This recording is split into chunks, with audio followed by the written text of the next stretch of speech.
오늘 집중 탐구 시간에 오신 것을 환영합니다. 오늘 우리가 살펴볼 자료는요, 그 한 대형 헬스케어 플랫폼이죠. 바로 힘센 헐스의 2025년 4분기 실적 발표 질의응답 텍스트입니다. 네, 반갑습니다. 사실 기업 실적 발표라는 말을 딱 듣자마자 약간 뭐랄까요, 투자자들이나 관심 가질 법한 지루한 숫자 노름이나 딱딱한 회의록을 떠올리시는 분들도 꽤 계실 것 같아요. 아, 그렇죠. 저도 그랬거든요. 저 역시 처음 이 문서를 열었을 때는 그냥 이 회사가 올해 돈을 얼마나 벌었나 뭐 이런 정도의 내용일 거라고 생각했거든요. 하지만 기업의 실적 발표 질의응답은 종종 거대한 산업의 지각 변동을 가장 먼저 감지할 수 있는 최전방의 레이더 역할을 하곤 하죠. 이번 자료 역시 단순히 재무적인 결과 보고를 넘어서 네, 넘어서죠.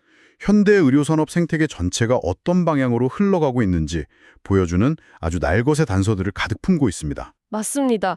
제가 이 자료를 읽으면서 진짜로 흥분했던 이유가 바로 그거예요.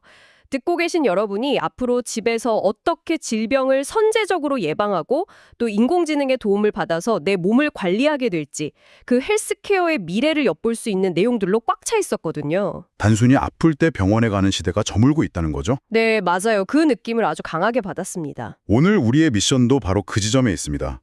이 텍스트 안에 담긴 수많은 질의응답과 그 CEO의 발언들이 헬스케어 생태계 전반에 어떤 근본적인 변화를 예고하는지 짚어보는 거죠. 청취자분들 삶과의 연결고리를 찾는 거네요. 네, 궁극적으로 듣고 계신 여러분의 일상과 수명에 어떤 의미를 가지는지 바로 그 Y에 초점을 맞춰서 차분하게 맥락을 짚어보는 겁니다. 자, 이 내용을 한번 제대로 파헤쳐 볼까요? 가장 먼저 시선을 사로잡는 건 단연 비만 치료제 시장에 대한 날선 대화들입니다. 아, 요즘 정말 뜨거운 주제죠. 네, 자료 초반부를 보면 애널리스트 마리아 립스가 굉장히 예리한 질문을 하나 던집니다. 최근 미국 헬스케어 시장을 뜨겁게 달구고 있는 혼합조제 GLP-1, 이 비만 치료제와 관련된 이슈를 집요하게 파고들거든요. 여기서 잠깐 배경 설명을 덧붙이자면 이 대화의 맥락을 이해하기 위해서 혼합조제 GLP-1이 대체 무엇인지 짚고 넘어갈 필요가 있습니다. 아, 네, 설명해 주시죠. 쉽게 말해서 유명한 오리지널 비만 치료제의 공급이 턱없이 부족할 때 규제 당국의 허용하에 약국 등에서 유효 성분을 배합해서 환자들에게 제공하는 일종의 대체 약물입니다. 일종의 회색지대 같은 느낌이네요. 정확합니다. 수요가 폭발적인 만큼 규제나 효능, 지속 가능성과 관련해서 끊임없이 논란이 제기되는 영역이기도 하죠. 애널리스트 마리아 립스는 바로 이 지점을 날카롭게 찌른 겁니다. 불확실성이 이렇게나 큰데 이 비즈니스가 장기적으로 살아남을 수 있겠느냐는 압박이었죠. 그런데 저는 여기서 회사를 이끄는 CEO 앤드류의 답변 태도에 상당히 놀랐습니다. 보통 이런 예민한 질문이 딱 나오면 약간 방어적으로 변명하기 바쁘잖아요. 그렇죠. 몸을 사리게 마련이죠. 네, 그런데 앤드류는 그런 논란 한가운데 있으면서도 굉장히 여유롭고 자신만만하거든요. 심지어 그 자신감의 근거로 아주 구체적인 데이터 포인트를 딱 들이밉니다. 구체적으로 어떤 수치로 방어를 하던가요? 그들은 회사가 혼합 GLP-1 사업을 본격적으로 시작하기도 전에 과거 상황을 끄집어냅니다. 오직 대사 문제와 인슐린 저항성에만 초점을 맞춘 맞춤형 체중 감량 카테고리를 독자적으로 출시했었는데 그 서비스가 놀랍게도 출시 단 7개월 만에 연간 환산 매출 1억 달러, 그러니까 우리 돈으로 약 1,300억 원 규모로 초고속 성장을 달성했다는 겁니다. 엄청난 속도네요. 굳이 논란이 되는 특정 약물이 아니더라도 이미 시장에서 그들의 체중 관리 솔루션에 대한 막대한 수요를 증명했다는 뜻이군요. 맞아요. 우리 원래 잘하고 있었다, 이런 뉘앙스였죠. 여기서 매력적인 포인트는 CEO 앤드류의 발언 속에 숨겨진 진짜 의도입니다. 그가 그 수치를 통해서 시장에 던지고 싶었던 메시지는 이 회사의 정체성이 단순한 단일 약물 판매처에 불과한 것이 아니라는 아주 강력한 선언이거든요.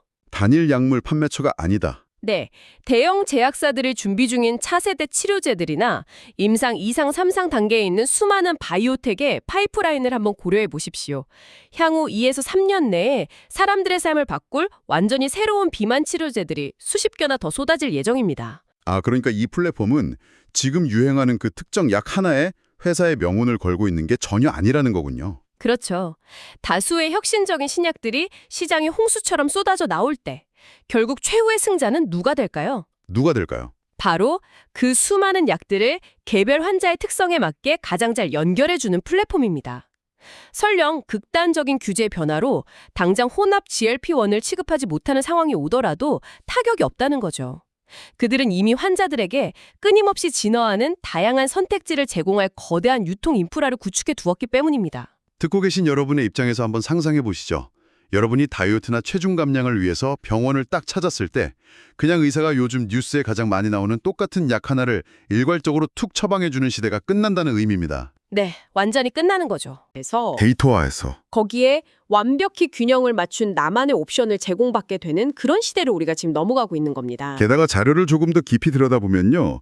CFO인 기술 ST 역시 이 맞춤형 전작이 만들어내는 아주 재미있는 재무적인 마법을 덧붙여 설명합니다. 어떤 마법인가요? 환자 개개인의 니즈에 맞춘 치료가 정교해질수록 환자가 중간에 이탈하지 않고 플랫폼에 남는 비율, 다시 말해 고객 유지율이 눈에 띄게 상승한다고 강조하죠. 아, 고객이 안 떠난다는 거군요. 네, 여러 증상을 한 번에 해결할 수 있게 성분을 조정해 주거나 매일 주사를 맞는 대신 복용하기 편한 제형을 제공하는 등 환자의 불편함을 데이터 기반으로 적극적으로 해소해 주기 때문입니다. 환자의 데이터가 쌓이고 불편함이 사라질수록 플랫폼에 더 오래 그리고 더 끈끈하게 머무는 선순환이 쩍 일어나는 거네요. 정확합니다. 여기서 자연스럽게 다음 질문으로 대화가 이어지는데요. 이 대화의 흐름은 단순한 비만 치료제를 넘어서 헬스케어 시스템의 근본적인 패러다임 변화를 애고하는 아주 흥미로운 구간으로 진입합니다. 애널리스트 저스틴 패터슨의 질문에서 우리 일상을 송두리째 바꿀 세 가지 결정적인 키워드가 등장하거든요. 세 가지 키워드요? 네, 바로 웨어러블, 검사, 그리고 AI입니다. 현대 헬스케어의 지형을 뒤흔들고 있는 3대장이 모두 나왔군요. 진짜 이 자료에 묘사된 기술 발전의 속도가 정말 무섭습니다. 이제는 집에서 거울을 보면서 면봉으로 입안을 닦아내는 간단한 유전자 검사 키트나 조기암 검사, 심지어 개인의 전체 유전자를 시퀀싱하는 최고급 데이터 수집 비용이 과거와는 비교조차 할 수 없을 만큼 혁신적으로 저렴해졌다는 내용이 나오거든요. 기술 발전이 비용 장벽을 완전히 허물어버린 거죠. 여기서 정말로 흥미로워지는 부분은 바로 다음 등장하는 데이터 포인트입니다. 이 플랫폼의 랩스, 그러니까 검사 서비스를 이용한 고객의 무려 70%가 무려 70%요? 네, 70%가 이 집에서 하는 간단한 과정을 통해 자신의 당뇨 전 단계나 심혈관 질환 위험 같은 치료 가능한 잠재적 건강 위험 요소를 살면서 처음으로 발견해냈다는 사실입니다. 10명 중 7명이 자신도 몰랐던 시한폭탄을 그냥 집에서 찾아냈다는 거군요. 진짜 믿어지시나요? 증상도 전혀 없었는데 그냥 평범하게 살아오던 사람들의 70%가 그 단순한 검사 하나로 자기가 10년 뒤 겪을 병을 미리 알게 된 겁니다. 이것을 더 큰 그림과 연결해 본다면 의료 헬스케어 플랫폼의 본질적인 성격이 사후 대응 중심에서 선제적 예방 관리로 완전히 뒤바뀌고 있다는 것을 명확히 보여줍니다. 예방 관리로요? 기존의 낡은 의료 시스템에서는 우리가 아프고 증상이 몸 밖으로 발현되어야만 비로소 병원에 가서 약을 처방받았잖아요. 일종의 단발성 치료였죠. 하지만 스마트워치 같은 웨어러블 기기가 실시간으로 생체 데이터를 보내고 저렴해진 진단검사 키트가 유전적 결함을 싹 찾아내면 AI가 그걸 분석하는 거군요. 맞습니다. 이를 AI가 종합적으로 분석해서 병이 시작되기도 전에 미리 차단하는 구조가 완성되고 있는 겁니다. 실적 발표를 진행하던 CEO 앤드류가 이 극적인 변화를 아주 직관적인 단어 하나로 묶어서 딱 정의하더라고요. 바로 장수. 론제비티아는 완전히 새로운 비즈니스 카테고리입니다. 장수 비즈니스. 회사가 단순히 병을 고치는 곳이 아니라 사람의 수명 자체를 늘려주는 비즈니스를 하겠다는 일종의 선언처럼 들렸어요. 과거의 역사를 한번 돌려보시죠. 자신의 유전자 데이터를 수시로 분석하고 미래의 질병 확률을 예측해서 선제적으로 맞춤형 약물이나 영양을 관리하는 이런 고도화된 정밀 의료는 원래 막대한 비용을 감당할 수 있는 상위 1% 자산가들만의 전용물이었습니다. 그들만의 리그였죠. 돈이 엄청나게 많이 드니까요. 하지만 압도적인 기술 발전과 이 헬스케어 플랫폼이 만들어내는 규모의 경제가 딱 결합하면서 그 특권을 평범한 대용 모두가 누릴 수 있도록 민주화하고 있는 겁니다. 이것이 바로 앤드류가 말한 장수 카테고리의 진정한 파괴력입니다. 환자가 집에서 검사 키트로 데이터를 툭 입력하면 그 이면에서 AI가 쉴 새 없이 데이터를 쫙 분석해 미래의 위험을 경고합니다. 그리고 플랫폼은 그 경고를 바탕으로 장기적인 맞춤형 관리 플랜과 치료제를 환자의 문 앞으로 쓱 배송해주죠. 맞아요.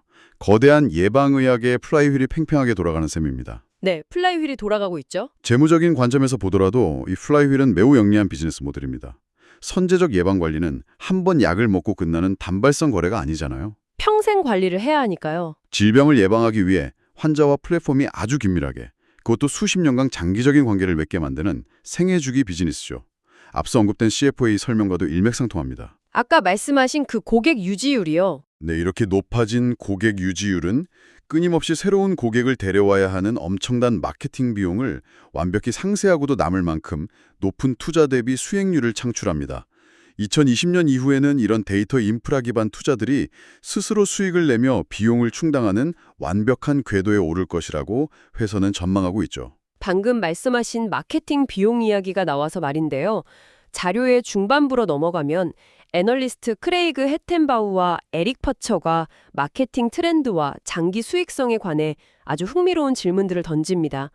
우리가 사는 사회의 인식 변화가 헬스케어 마케팅의 문법을 어떻게 확 바꾸고 있는지 보여주는 대목이죠. 과거에는 사람들이 터놓고 말하기 꺼려했던 질환들이 꽤 많았죠.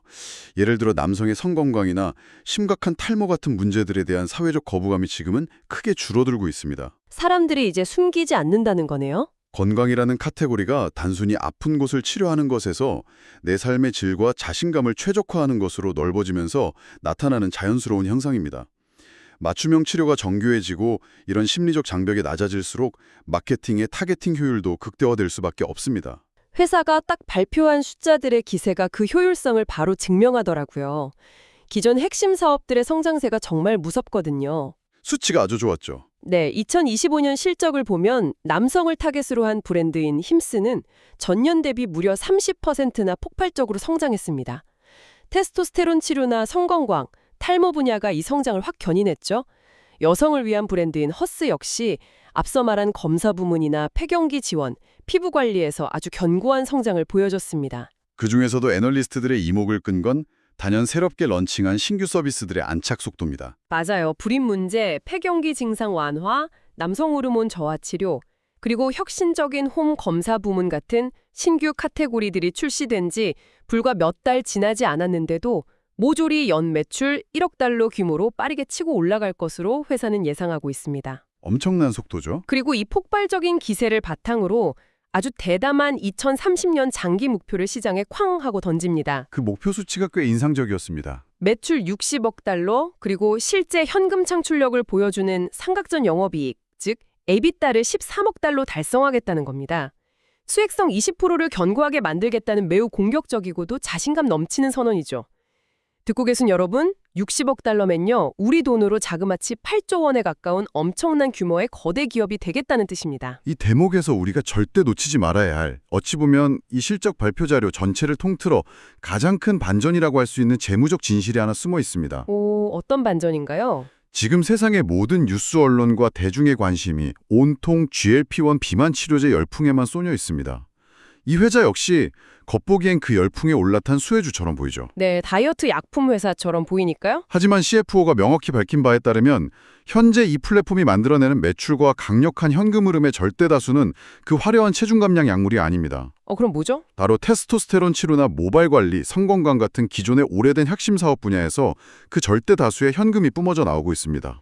세상의 관심은 온통 신약에 막 쏠려 있지만 정작 회사의 곳간을 든든하게 채워주는 건 전통적인 캐시카우 사업들이었다는 거군요. 끝났고 규모의 경제가 완전히 실현되었기 때문에 이익률이 훨씬 높고 현금 창출력이 압도적일 수밖에 없습니다. 베이스가 탄탄하다는 거네요. 네, 이 전통 사업들이 뒤에서 묵묵히 벌어들이는 막대한 현금 실탄이 있기 때문에 체중 감량 같은 치열한 신규 시장이나 막대한 비용이 드는 글로벌 확장에 흔들림 없이 아주 공격적으로 베팅할 수 있는 겁니다. 방금 글로벌 확장 전략을 언급하셨는데 사실 그 부분도 꼭 짚고 넘어가야겠습니다. 자료를 보면 영국, 호주 등 여러 해외 진출과 관련된 전략들이 쏟아지거든요. 호주의 남성 타겟 브랜드인 파일럿, 여성과 체중 감량 타겟 브랜드인 주니퍼, 그리고 유칼립투스나 자바 같은 이름들이 줄줄이 등장합니다. 여기서 이 회사의 전략적 승부수인 단계별 투자 방식을 눈여겨봐야 합니다. 스테이지 게이트 방식이라고도 하죠. 단계별 투자 방식이요. 듣고 계신 청취자분들을 위해서 조금 더 쉽게 설명해 주실 수 있나요? 비유하자면 거대한 고속도로를 닦는 과정과 같습니다. 새로운 글로벌 시장에 처음 딱 진입할 때는 당장 톨게이트 비용을 받아서 수익을 내려고 하지 않습니다. 돈부터 벌려고 하지 않는다. 네, 초기 1년에서 2년간은 철저하게 인프라를 깔고 시장 점유율을 확보하는 성장에만 모든 에너지를 쏟아붓죠. 이 시기에는 필연적으로 적자가 나지만 과감하게 그 적자를 감수합니다. 미래를 위한 투자니까요. 그러다 과거 미국 시장에서 그들이 증명해 보였던 것처럼 플랫폼이 일정 규모에 도달하고 단위 경제성이 충분히 확보되는 타이밍이 딱 오면 그제서야 레버리지를 일으켜 폭발적인 이익을 내는 구조로 태세를 확 전환하는 겁니다. 치밀하네요. 단기적인 실적 압박에 흔들려서 섣불리 이익을 좇기보다는 장기적인 글로벌 플랫폼의 장악력을 체계적으로 넓혀가겠다는 치밀한 계산이 깔린 전략이죠. 든든한 캐시카우를 바탕으로 전 세계 헬스케어 시장의 고속도로를 차근차근 뚝딱 점령해 나가는 거군요. 자, 그런데 이렇게 모든 게 탄탄대로를 달리는 것처럼 보이지만 혁신이라는 게 늘 그렇듯이 예기치 못한 거센 성장통과 기존 시스템이 만들어 놓은 규제의 벽을 마주하기 마련입니다. 애널리스트 라이언 맥도날드의 질문에서 최근 이 플랫폼을 둘러싸고 시장을 뜨겁게 달궜던 아주 민감한 이슈가 하나 등장합니다. 헬스케어 업계의 이목이 집중됐던 이른바 경구용 치료제, 더 필의 시장 철회 사건을 묻는 질문이군요. 그렇습니다. 이 플랫폼이 최근 야심차게 출시했던 이 약물을 돌연 자발적으로 시장에서 싹 걷어들인 일이 있었죠. 애널리스트는 이 철회 결정이 혹시 FDA나 미국 법무부 같은 규제 당국과의 직접적인 마찰이나 대화 때문이었는지 아주 날카롭게 캐묻습니다. 아주 예민한 부분이죠. 듣고 계신 여러분께 이 부분을 본격적으로 설명해드리기에 앞서서 저희가 잠시 확실히 짚고 넘어갈 게 있습니다. 저희는 지금 이 이슈와 관련해서 규제 당국인 FDA나 법무부의 조치 혹은 특정 제약사나 이 플랫폼의 결정 중 그 어느 쪽의 입장도 지지하거나 비판하지 않습니다. 네, 중립적인 입장이죠. 오직 오늘 우리가 다루고 있는 2025년 4분기 실적 발표 자료에 나타난 내용과 CEO 앤드류의 공식 발언만을 있는 그대로 객관적인 팩트만 전달해드리고 있다는 점을 명확히 말씀드립니다. 아주 중요한 포인트입니다. 자, 다시 텍스트로 돌아가서 CEO 앤드류는 이 예민하고 곤란한 질문에 어떻게 대답했을까요? 그는 이 맞춤형 치료제가 환자들에게 더 나은 선택지를 제공하기 위해 수개월간 정성껏 준비하고 공들인 옵션이었음을 쿨하게 인정합니다. 인정할 건 인정한 거군요. 하지만 혁신적인 옵션을 제공하는 것만큼이나 시장 생태계 내에 다양한 이해관계자들의 의견을 다각도로 경청하고 그들을 존중하는 것, 즉 신뢰를 우선시하는 것이 장기적인 관점에서 훨씬 중요하다고 판단하여 자발적인 철회를 결정했다고 밝혔습니다. 애널리스트가 집요하게 물었던 규제 당국과의 구체적인 대화 여부에 대해서는 확실하게 선을 긋는 모습을 보였죠. 네, 맞아요. FDA나 법무부와 구체적으로 어떤 내용의 대화가 오갔는지는 굳이 공유하지 않았습니다.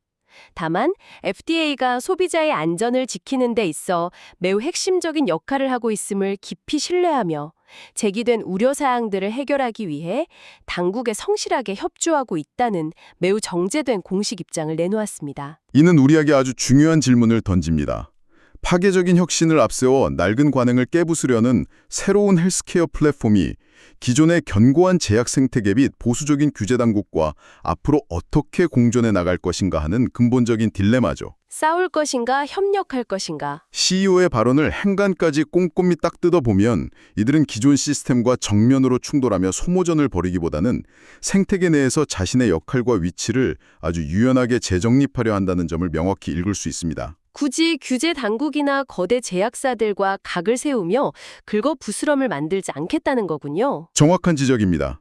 특정 약 하나를 지키기 위해서 무리수를 두거나 혹은 특정 제약사와 배타적인 파트너십의 수수료를 올감할 필요가 전혀 없는 겁니다.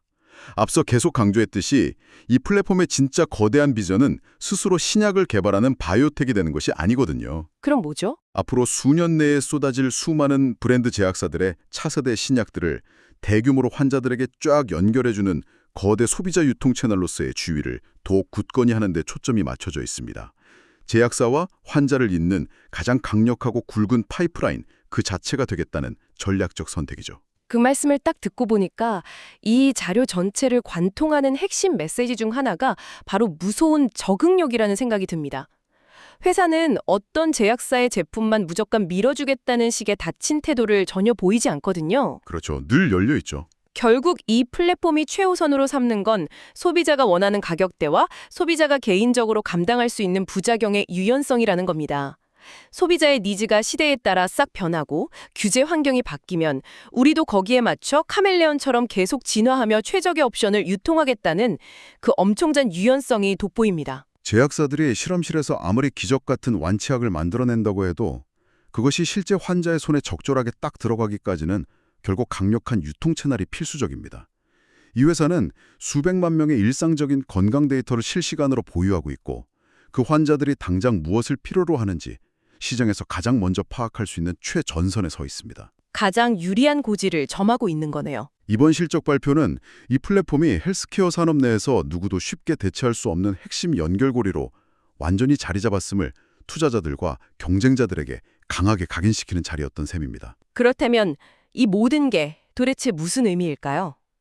오늘 우리가 샅샅이 살펴본 2025년 4분기 실적 발표 자료의 방대한 내용을 싹 갈무리하면서 집중 탐구 시간을 정리해 보겠습니다. 결론적으로 이 회사는 단순히 인터넷이나 앱으로 다이어트 약, 탈모약을 편하게 팔아서 마진을 남기는 평범한 이커머스 회사가 아니었습니다. 네, 절대 아니죠. 이 텍스트는 기술의 발전이 어떻게 보수적이었던 의료 산업을 근본적으로 재편하고 완전히 민주화하고 있는지 보여주는 생생한 현장 보고서에 가깝습니다. 집에서 하는 저렴한 유전자 검사로 무려 70%의 고객이 자신의 잠재적 위험을 미리 발견해냈다는 사실은 정말 시사하는 바가 엄청납니다. 숫자가 증명하고 있으니까요. 사후 약방물식의 낡은 치료 패러다임이 끝나가고 있음을 강력히 의미하죠. 이 헬스케어 플랫폼은 웨어러블 기기의 실시간 데이터와 AI 기술을 융합해서 궁극적으로는 사람들의 일상을 방어하고 수명을 적극적으로 늘려주는 장수 비즈니스로의 거대한 진화를 이미 시작했습니다. 듣고 계신 여러분 개인의 건강을 24시간 철저히 책임지는 말 그대로 개인 건강의 중앙통제실이 우리 눈앞에 딱 탄생하고 있는 겁니다.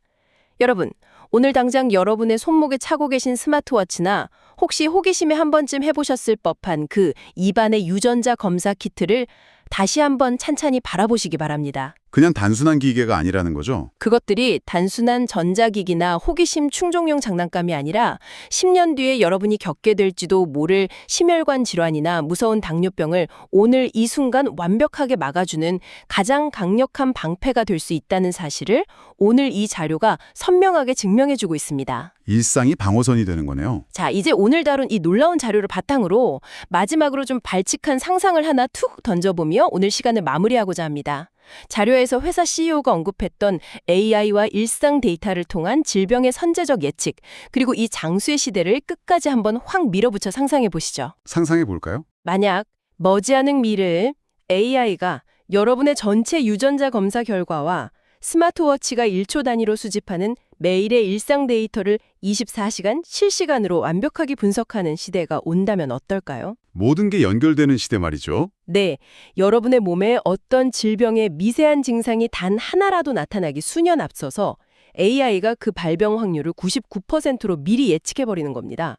그리고 증상이 발현되기도 전에 플랫폼을 통해서 선제적으로 필요한 약물과 맞춤형 영양소를 조합해 집으로 쓱 배송해 줌으로써 발병 자체를 원천적으로 싹 잘라 차단해버리는 완벽한 시대가 온다면 말입니다. 병에 걸릴 틈이 주지 않는 거군요. 그렇다면 미래의 인류가 건강하다고 말하는 것의 의미는 지금처럼 단순히 열이 나지 않고 어디가 아프지 않은 상태를 뜻하는 게 아닐지도 모릅니다.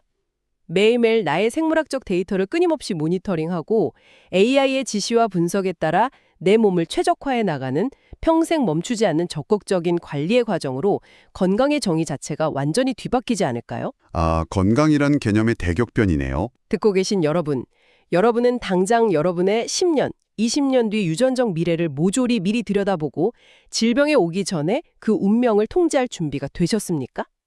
오늘 저희가 준비한 아주 심도 있고 흥미로운 집중 탐구 시간은 여기까지입니다. 참 많은 생각을 하게 하는 자리였습니다. 이 묵직하고도 철학적인 질문에 대한 답은 듣고 계신 여러분 각자의 상상과 판단에 맡기겠습니다. 다음 시간에도 세상을 움직이는 흥미롭고 날카로운 자료들을 듬뿍 안고 다시 찾아오겠습니다. 여러분 오늘도 데이터만큼이나 최적화된 건강하고 활기찬 하루 보내시길 바랍니다.